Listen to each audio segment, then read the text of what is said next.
ये एक अद्भुत घटना है जो 250 या 300 साल पहले हुई। कर्नाटक के दक्षिणी भाग में एक भक्त थे और उनकी मां बूढ़ी थी। वो काशी जाकर विश्वनाथ की गोद में मरना चाहती थीं, या कहें कि शिव की गोद में मरना चाहती थीं। उन्होंने अपने जीवन में कभी कुछ नहीं मांगा था। ये एक चीज उन्होंने अपने बेटे से मांगी, मुझे काशी ले चलो, मैं बूढ़ी हो रही हूं, मैं वहां जाकर मरना चाहती हूं। तो वो आदमी अपनी बूढ़ी मां को लेकर चलने लगा। तो दक्षिण कर्नाटक से काशी तक जंगलों से होकर जाना एक बहुत लंबी दूरी थी और वो पैदल चल रहे थे। बुढ़ापे की वजह से मां बीमार हो गई, तो उसने उन्हें कंधों पर उठा लिया। उसकी शक्ति खत्म हो रही थी और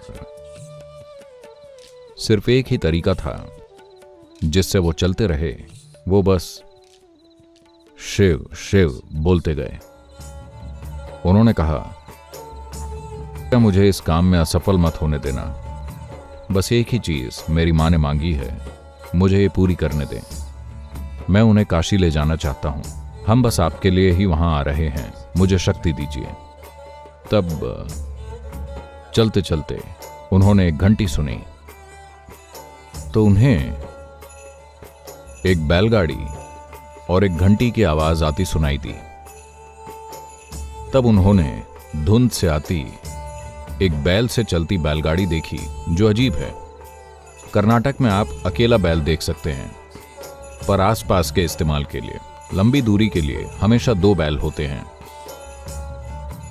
पर जंगल में अकेला बैल अजीब है। पर जब आप थके होते हैं तो इन छोटी चीजों की परवाह नहीं करते। गाड़ी आने पर उन्होंने चालक से विनती की।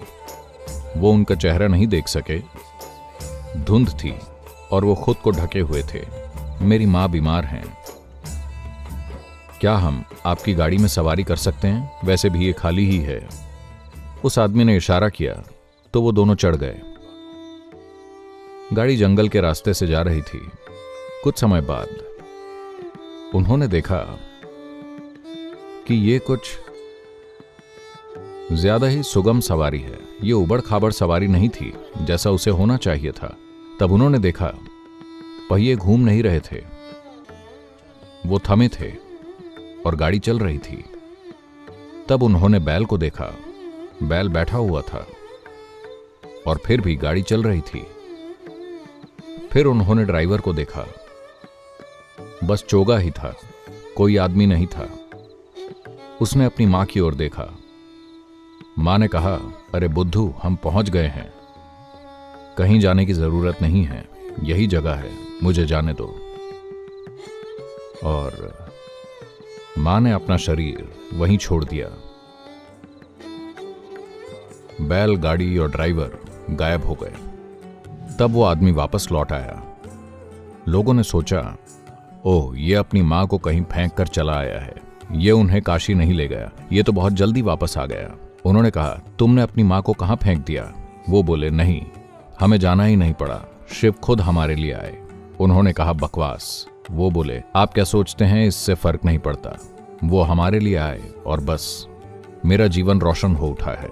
मैं अपने भीतर ये जानता हूं, आपको नहीं पता तो आप जाने। तब उन्होंने कहा, ठीक है, तो हमें कुछ दिखाओ, किसी तरह हमें दिखाओ कि तुमने शिव को देखा, वो तुम्हारे लिए आए। वो बोले, मैं नहीं जानता, मैंने उन्हें नहीं देखा, मैंने बस एक चोगा देखा, कोई चेहरा नहीं था, कुछ भी नहीं था, वो खाली था। वो बस ऐसे ही बैठे थे।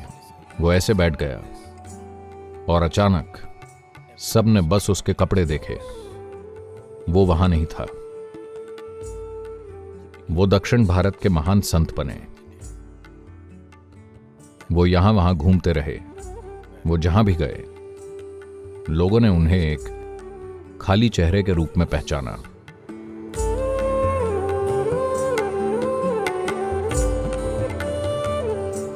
Devotion essentially means you have found a way to dissolve yourself. भक्ति मतलब आपको खुद को विलीन करने का एक तरीका मिल गया है। चाहे आपने एक देवता चुना हो, या एक आदमी या औरत या बच्चा, या अपने जीवन में कोई एक खास लक्ष्य, पर एक चीज साफ है कि कभी भी किसी ने अपने जीवन में कुछ भी बड़ा हासिल नहीं किया किसी चीज के लिए समर्पित हुए बिना। चाहे वो आर्ट हो, स्पोर्ट हो, म्यूजिक हो, पॉलिटिक्स हो, अध्यात्म हो, जो कुछ भी हो, जब तक आप समर्पित नहीं होंगे कुछ भी महत्वपूर्ण नहीं होगा। क्योंकि भक्ति भाव बिना आप अपनी खुद की सीमाओं को पार नहीं कर पाएंगे। आप किसके लिए समर्पित हैं मायने नहीं रखता। आप चाहे जिसके लिए समर्पित हों, यह आपकी भक्ति का गुण है जो आपको रूपांतरित करेगा। भक्ति के बिना सच्चा रूपांतरण नहीं होता। भक्ति के बिना एक इंसान कभी भी पूरी तरह सशक्त नहीं होगा। हर इंसान को भक्ति अनुभव करनी ही चाहिए और आपको यह समझना चाहिए कि यह कोई धार्मिक प्रक्रिया नहीं है। भक्ति एक ऐसा लव अफेयर है जहां आपके पास चुनाव नहीं है। Yes.